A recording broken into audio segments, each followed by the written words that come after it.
Welcome to the SoberQ podcast. Hi, my name is Barbara and I'm an alcoholic. My question is, why did we decide to stop drinking? Let me start at the beginning of my drinking. I could take or leave alcohol. In fact, one drink would ease the stresses of the day. I was able to drink without consequences for many years. But the thing is, things changed. And as the years progressed and I became quite obsessed by alcohol, buying it, hiding it, buying more, hiding more, then lying about it, planning it. It was endless. I was in denial about my drinking as I could justify it and tell myself that I'm not an alcoholic, as they are the ones in the park drinking from paper bags. I had this massive rule that if I was only allowed to drink in the evening once I had returned home from work, then I would spend my mornings nursing a massive hangover as I became less and less productive at work.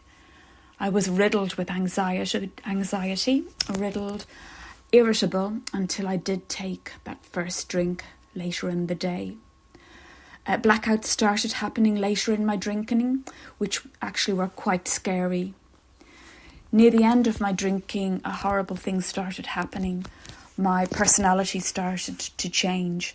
I was like Jekyll and Hyde, and I never knew what mood I would be in once I started drinking. Happy, sad, angry, or tearful. It was just awful.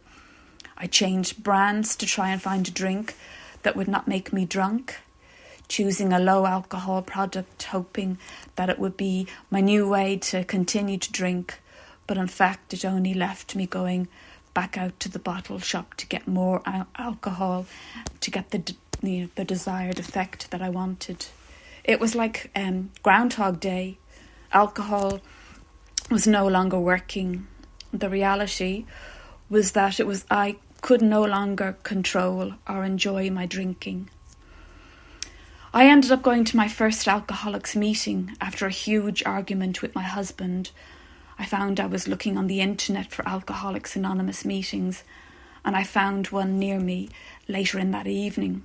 I was very nervous, as I knew nothing about Alcoholics Anonymous, and little did I know that this was going to be the change in my life. I got a glimmer of hope at that meeting as I sat listening to people share their experience, strength and hope. This young guy actually got up and started telling his story, and I actually related to him how he couldn't control his drinking once he started talking about it. And he also started talking about alcoholism as a disease. And that's where I learnt about the disease, a progressive disease that I had been drinking myself into slowly until my life had become unmanageable. I learnt also that it does not matter how much you drank, but how alcohol affects you. So the next day, I poured all the alcohol in my house down the sink. I started going regularly to meetings of Alcoholics Anonymous and connecting with members and getting a home group, learning about the 12 Steps program, getting myself a sponsor who has brought me through the 12 steps, staying close always to Alcoholics Anonymous, and not taking that first faithless drink. Thank you for listening. If you would like to share your experience on a recovery question, visit the SoberQ podcast website at soberq.com. Thanks for listening.